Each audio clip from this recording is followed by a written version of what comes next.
Ta-da! Look, our yarn has been washed.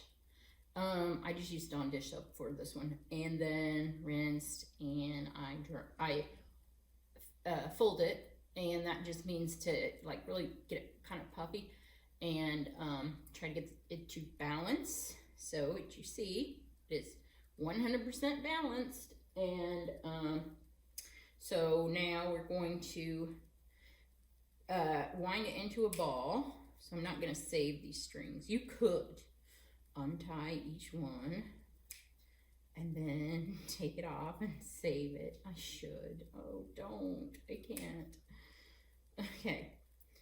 There's all of these. Okay. And then we're going to put it, I've lost. You would think it would be somewhere easy to find. My umbrella Swift. But I have this Swift here, which is just as well. Doug just did good a job. We're putting the yarn on it.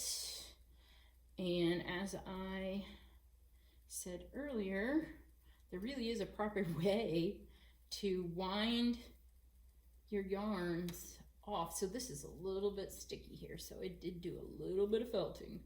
Okay, to wind your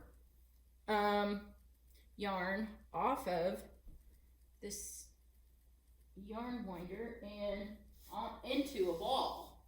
So I'm going to go all the way across here. Oof. I've got that hook down, so hopefully it won't fall. I'll probably break it. And then over here we have a ball winder. What you have to do is you're supposed to give it a couple of turns, holding it down. And then we are just going to start, oh boy, going as fast as we can go. You don't want to go too fast, but, and wind this on. Now, because we are pulling this skein winder around and around as we are winding this into a ball, even though it doesn't seem like much, I'm going to call it friction, pull against on the yarn, you know, the yarn is being stretched. And so the first time we're winding it on, this ball is going to be under a lot of strain. And when we leave it like that for long periods of time, it stretches your yarn out. So I'm going to say it's minute, but probably once you knit with it, then once you wash, it's going to go back to its original size. So it might shrink your project a little, possibly. Might be good if you're using alpaca. Whoa, I don't know what happened there. Oh, it got stuck somehow at that other end. Now that's fine, because I can just walk over there and check and see what's going on. So that's why you don't want to go like super fast, because there's a possibility that you will. So one piece is a little bit loose, and it caught around one of the knobs of the skein winder.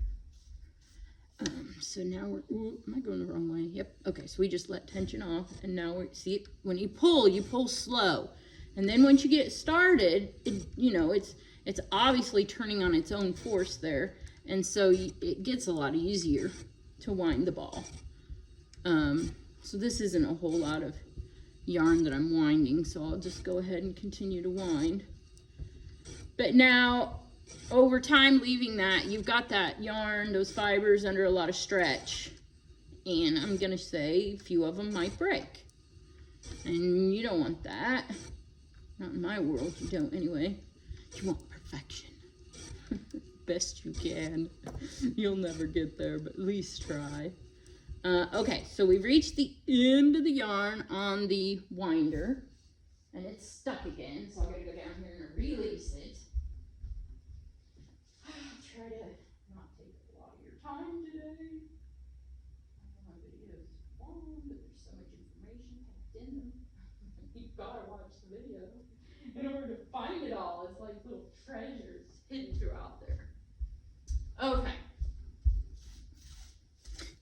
we're gonna finish this baby off. And then what we're going to do is we're gonna take this ball off of the winder. And I usually just do a couple wraps on the outside and then see where I'm pulling here. So I'm gonna set this ball down on the ground right here at the winder. Okay, and then I'm pulling the thread from the center of the ball, and I'm just gonna wind that again, because now I'm not pulling that skein winder round and around and around. Now that skein winder, it's a pretty nice one. I'd have to look up and see what brand it is and everything like that, but it's got nice bearings in it, and it goes around pretty smooth. So not too much drag on your yarn. And though, if I'd have found my umbrella Swift, if anybody sees it hanging out here on the shelving unit in the studio, please let me know. It should be something that would just jump right out at you, but it's not. So maybe it's in a box somewhere.